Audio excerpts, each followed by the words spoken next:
রাজনৈতিক সদিচ্ছা, সঠিক নীতি, কার্যকর সংস্কার, বাস্তবমুখী পরিকল্পনার মাধ্যমে এই পরিস্থিতি থেকে উত্তরণ সম্ভব।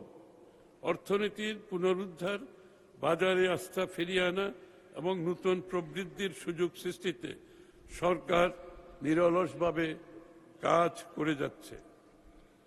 মাননীয় স্পিকার, একটি শক্তিশালী ও সমৃদ্ধ অর্থনীতির ভিত্তি গড়ে উঠে দেশের প্রতিটি নাগরিকের সৃজনশীলতা, শ্রম, দক্ষতা ও উৎপাদনশীল সক্ষমতার উপর। সেই কারণে বর্তমান সরকার অন্তর্ভুক্তিমূলক অর্থনৈতিক রূপান্তরের পথে যাত্রা শুরু করেছে। ফলে উন্নয়নের সুফল সমাজের সকল স্তরের মানুষের কাছে পৌঁছে যাবে।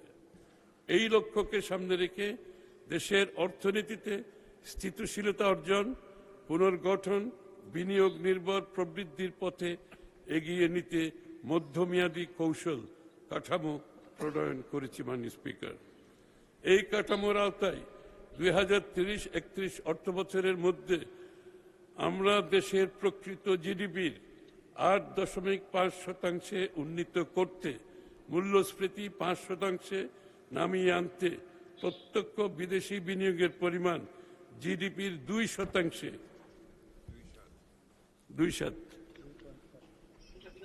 জিডিপির 2.7% উন্নীত করতে এবং মোট বিনিয়োগকে জিডিপির 40% উন্নীত করতে চাই। অর্থনীতিতে গতি সঞ্চারের লক্ষ্যে আমাদের সরকার এই পরিকল্পনা 3টি ধাপে বাস্তবায়ন করবে, যাকে আমরা 3R, রিকভারি অ্যান্ড স্টেবিলাইজেশন,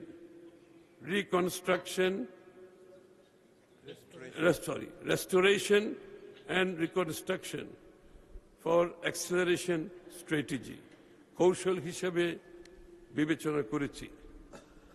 আমাদের পরিকল্পনার প্রথম ধাপ অর্থনীতির পুনরুদ্ধার কার্যক্রম, যা 1 বছর মেয়াদী হবে। দ্বিতীয় ধাপ অর্থনীতির উত্তরণ, যা বর্তমান সরকারের 1 থেকে 3 বছর মেয়াদের মধ্যে সম্পন্ন হবে। তৃতীয় ধাপ সমৃদ্ধ অর্থনীতি বিনির্মাণ, যা আগামী 5 বছরের মধ্যে সম্পন্ন করা হবে। মাননীয় স্পিকার, বাংলাদেশের অর্থনীতি আমদানি নির্ভর হওয়ায় বৈদেশিক মুদ্রার বিপরীতে টাকার ব্যাপক অবচিতি, ডেপ্রিসিয়েশন এবং উচ্চ বিনিময় হার দেশে মূল্যস্ফীতিতে বড় ভূমিকা রাখে। এজন্য একটি স্থিতিশীল মুদ্রা বিনিময় ব্যবস্থা বজায় রাখতে বৈদেশিক মুদ্রার রিজার্ভ শক্তিশালীকরণে জোর দেওয়া হচ্ছে।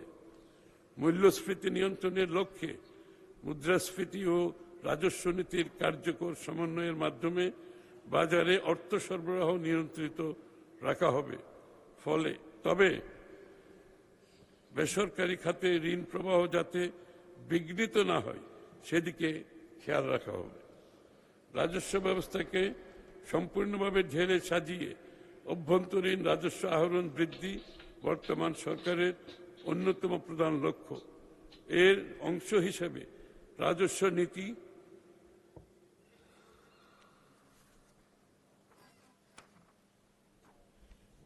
রাজস্ব ব্যবস্থাপনাকে আলাদা করার উদ্যোগ নেওয়া হয়েছে। এক্ষেত্রে কর সংশ্লিষ্ট বিশেষজ্ঞদের সমন্বয়ে কর নীতি প্রণয়ন করা হবে। কর ব্যবস্থাপনাকে সম্পূর্ণ অটোমেশনের আওতায় আনার মাধ্যমে রাজস্ব ফাঁকি রোধ করা হবে এবং কর ব্যবস্থায় জনগণের হয়রানি নিরসন করে আস্থা ফিরিয়ে আনা হবে।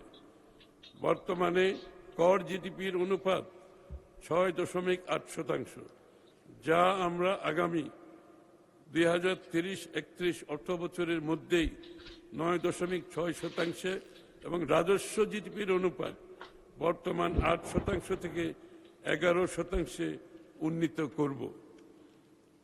ফ্যাসিবাদী সরকারের সময়ে দুর্নীতি ও সংশ্লিষ্ট অপরিকল্পিত প্রকল্প গ্রহণ এবং তার অর্থায়নের জন্য বিপুল পরিমাণে ঋণ গ্রহণ করায় আমাদের ডেট সাস্টেইনেবিলিটি ঝুঁকির মুখে পড়েছে।